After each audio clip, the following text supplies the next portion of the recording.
Hello, I'm teacher Karina Fernandes, and I'm here to talk to you about digital tools.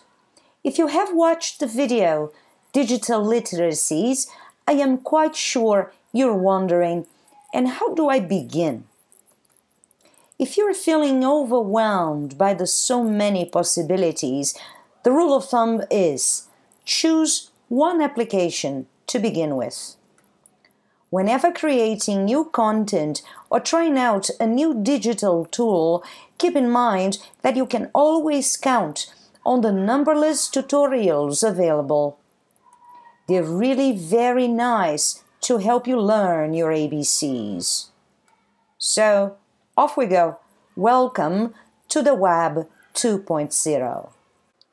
If you're a private English teacher and you're eager to learn how to use Skype, you should be concerned first and foremost about the quality of your internet connection and your equipment. It is really very easy to get a Skype account. All you need is an email address. So, I suggest you get yourself a Gmail account. It will be very helpful for a number of different reasons, as Google is a fantastic virtual ecosystem. When I began doing all this, my 20 mega connection and my Vio PC weren't enough to hold a Skype lesson for more than 20 minutes. So, I decided to get my 100 mega connection, and I got my Mac computer. Amen, Steve Jobs. Nevertheless, it is never a bed of roses when you live in a country where most services are so fragile. But this is an entirely different matter. Anyways, somehow all this technology wouldn't work out when I tried the option Share Screen available on Skype. I couldn't share my videos with my students on Skype because the share button wouldn't work. It also meant sending a zillion emails with PowerPoint presentations that would hoard the students' mailboxes. Big, total mess. The solution to this was a little big something called Google Drive. You see, the internet is not no one's land territory. This is Google Drive. Where can you find it? On Google, you will find this icon here. When you click on this icon, you will find all the virtual ecosystem that belongs to Google that I had previously told you. With a Gmail account, you can have a Google Drive and you can have a channel on YouTube, but I'll talk about this later. What do you do on Drive? You, through Google Docs, create and share a number of different documents with your students. You can create a Word document, an Excel document, a PowerPoint document, and you can create a Google form. What's a Google form? Questionnaires that you devise and share with your students. You can create any type of question you have to ask your students. So this, for example, is a questionnaire I created as feedback for my course. So students received this feedback. This is the way the questionnaire presented. This is the way it looked like for students. And this is the feedback that the system has produced on the questionnaire I have created.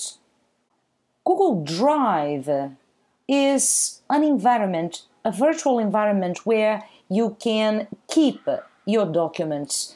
So I have a number of documents here which are shared in a folder with my students. These are Word documents, so the benefit is collaborative writing. They usually collaborate on the same document. And this is also where I keep copyrighted videos which cannot be uploaded to YouTube. So here's the thing, with Google Drive and Google Docs, you can create documents, share documents, and keep documents in a safe place. All these documents, all these files will produce a shareable link, which you can share with the rest of the world. I also needed to come up with a solution for my video snippets. Remember when we used to carry the physical DVD to the classroom? Or maybe you will remember the VCRs. Regardless of your age, we all must acknowledge that videos have always made a big difference in students' motivation and learning process.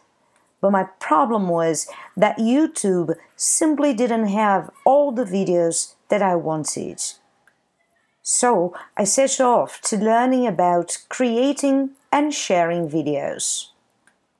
With my Gmail account, I opened a YouTube account and started making my videos with a tool called Snagit.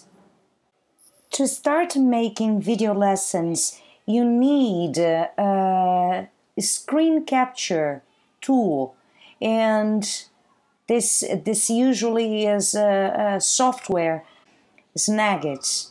So Snagit has a free trial. You can test it before you purchase it. Snagit, the point about Snagit is that it doesn't edit your films. Today, I use Camtasia. Camtasia allows you to edit your videos, and this is really quite useful when you're making a long video and you make a mistake. Camtasia also offers a free trial, but you may also want to start from an application called My Brain Shark. It lets you upload your old PowerPoints to the internet, and then you can record your voice. You will also produce links, and these links can be shared with your students. Do you know what a VLE is? That stands for Virtual Learning Environments. Well, as an English teacher, you are probably familiar with two very important virtual learning environments. I'm talking about the website from the British Council, especially the session. The one I prefer here is this one, Britain is Great, and also the BBC Learning English website. My favorite feature is this one here, Words in the News. I would also like to suggest a very traditional virtual learning environment called Learn English Today, which is great for vocabulary, proverbs, idioms, and some vocabulary games. See, you may be wondering, but these websites, together with online dictionaries, are they virtual learning environments? Well, I can definitely say that the British Council, together with the BBC, can be considered traditional virtual learning environments. However, they, as I have previously mentioned, they are static. The content has been already created for you. The exercises are ready. So they're very good. But in my humble opinion, they're Web 1.0 tools. So think about it. However, I felt the need to host my course in a VLE of my own. The very first one I tried was Edmodo, which is an educational network. Facebook was never an option for me to do this. Not all the On English page followers are my students, and Facebook groups wouldn't give me the sense of privacy I wanted with my students, not to mention the distractions. I wanted a place where I could share my materials and interact with students. Edmodo seemed to improve on the quality of my Skype lessons, but it didn't let me do everything I wanted. That was when I came across Canvas Instructure, which is the platform I use today. More than a virtual learning environment, it is considered a learning management system. This is the system I use at On English and at Mobily, the school where I teach. So, this is Canvas Instructure. As you can see, this is their institutional page, and what matters to us, because these are management systems that work pretty well with companies too for training reasons. What actually matters to us is this K-12 here. When you click there, they do explain to you what a learning management system is. You can try the system for free, and here's a tutorial, and especially I think this is important, how to choose an LMS. You can leave a message. This is a very beautiful page, and I really do think you should check this out, okay? Canvas is paid. As I told you, not everything on the internet is for free, but there are a number of free possibilities. Let me tell you, you don't have to download this to your computer, okay? Canvas is a Web 2.0 tool, a very powerful one, by the way, as is Edmodo. As I told you, this is the front page, the home page. As you can see, you can get a teacher's account. Your students would have to have their own accounts too, and parents. This is widely used all over the world. And let me show you a little thing of mine here, because I don't use Edmodo anymore, but you can host materials, PowerPoint presentations, and you do communicate with students as if you were on Facebook. Really worth trying. And what's in it for me?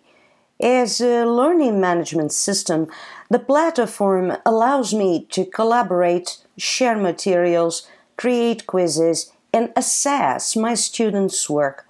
The platform also allows interactions with other internet tools such as VoiceThread, Wikipedia, SlideShare, and Prezi. You literally design your own online course.